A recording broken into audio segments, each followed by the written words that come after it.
अस्सलाम वालेकुम दोस्तों, आप देख रहे हैं यूसुफ। दोस्तों आज एसडीपी का फॉर्मेशन डे था।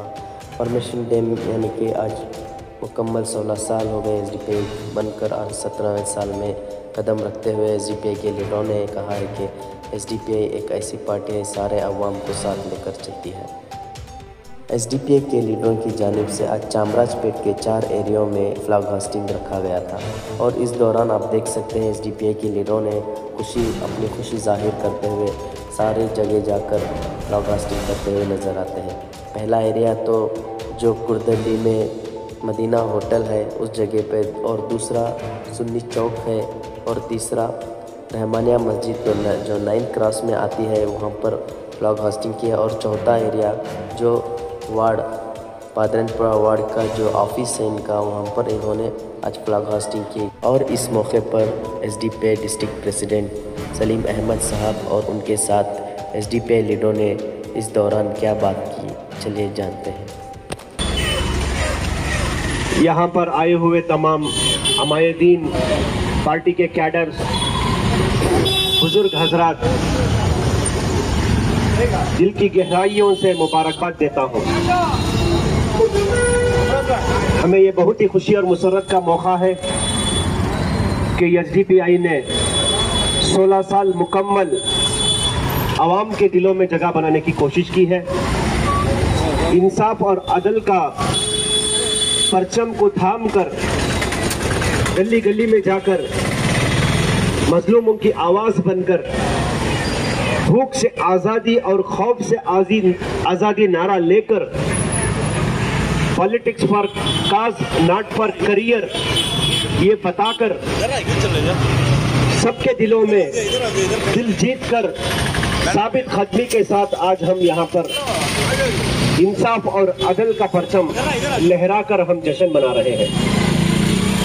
हमारे कई हजरात पार्टी के कैडर्स अपनी जानें भी गंवाए हैं और साथ ही साथ कई हजरात जेल को जाना पसंद भी किए हैं, लेकिन फैसिस्ट नजरिया रखने वालों को, तंग नजर रखने वालों के साथ कॉम्प्रोमाइज के लिए हम कभी भी तैयार नहीं हैं।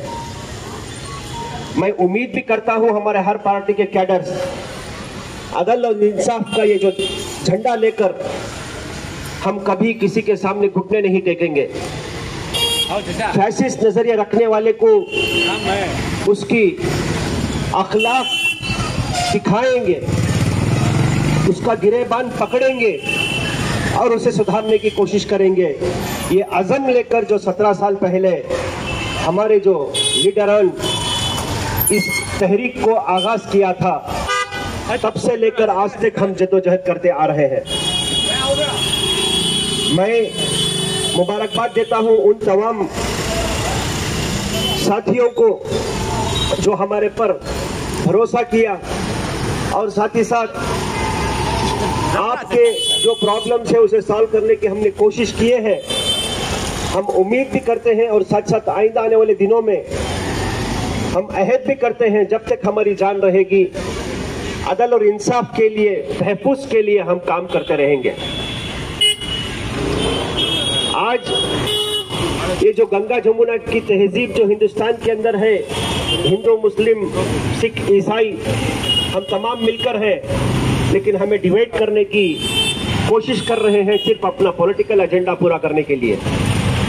लेकिन हम रफ्ता रफ्ता जो हमसे बिछड़ गए हैं भाई, उनका भी दिल जीतने की कोशिश करेंगे और इस तहरीक को और मजबूत करने की कोशिश करेंगे।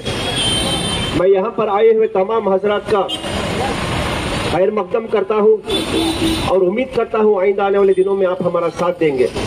शुक्रिया, अस्सलाम वालेकुम। अल्हम्दुलिल्लाह, आज 21 जून 2025 को हम यहाँ पर 17वां साल हमारा पार्टी फॉर्मेशन डे यानी यौम तासीस मनाने के लिए हम यहाँ पर जमा हुए हैं। अल्हम्दुलिल्लाह, इन 17 सालों में हमारी पार्टी मुल्क के मुख्तलिफ हिस्सों में, हर एक रियासत में जो है अपने कदम जमाई हुई है।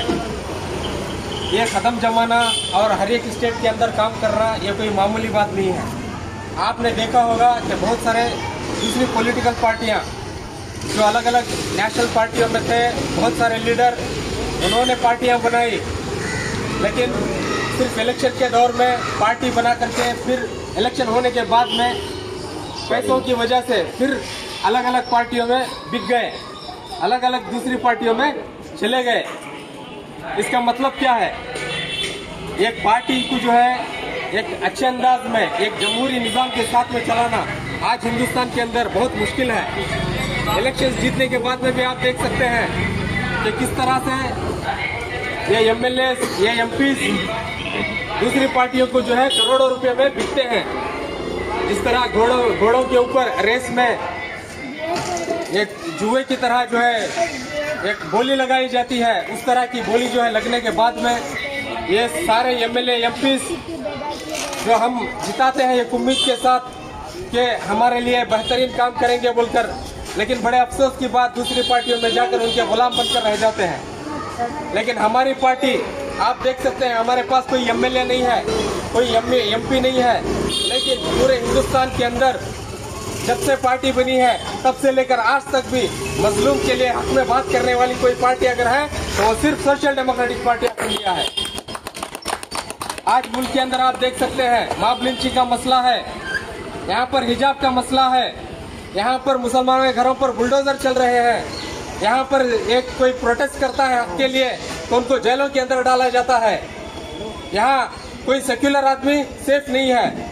आप संजीव भट्ट को देख सकते हैं जो गुजरात के फसादात की एक रिपोर्ट बनाए थे, आज भी वो कई सालों से जो है जेल के अंदर है और हक बोलने पर ही डटे हुए हैं। उनको जो है माफी नामा जो है पूछा गया तो वो माफी जो है नहीं मांगे।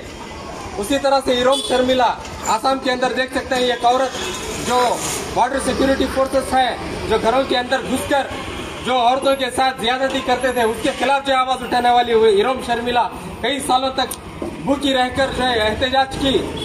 ऐसे एक मुल्क के अंदर आप देख सकते हैं कि कोई जो है हमारे मजलूमों के लिए आवाज करने वाला नहीं है। अगर कोई आवाज उठा रहा है तो सिर्फ social democratic party of India है। मेरे भाइयों, जिस तरह से सेक्युलर लोग जेलों के अंदर मजलूमों के लिए आवाज उठाते हुए, चाहे वो दूसरे कौम के हो, जेलों के अंदर बैठकर अभी भी हक की आवाज जो उठा रहे हैं, लेकिन हमारे कौम के जो लीडर हम देख सकते हैं, यहाँ पर मंगलूर के अंदर अशरफ को मारा जाता है, वहाँ पर अब्दुल रहीम को मारा जाता है, लेकिन कोई आवाज उठाने वाला नहीं है। अगर कोई आवाज उठाता है तो सिर्फ social democratic party of India है। मेरे भाइयों, ये आवाज उठाने के अंदर आपको मालूम होगा कि पूरे हिंदुस्तान से हमारे एसडीपी के बहुत सारे लीडर जेलों के अंदर हैं।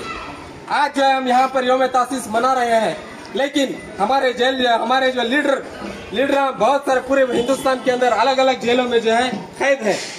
लेकिन कैद होने के बावजूद वहां से जो है हमें जो है हौसला मिलता है, क्योंकि ये जो है नबियों की सुन्नत थी कि हक के लिए आवाज उठाए और जेल जाए, और हम भी जो है वही हक का जो है आवाज उठाते हैं। जेल जाने के लिए हमारे कैडर्स भी तैयार है अल्हम्दुलिल्लाह।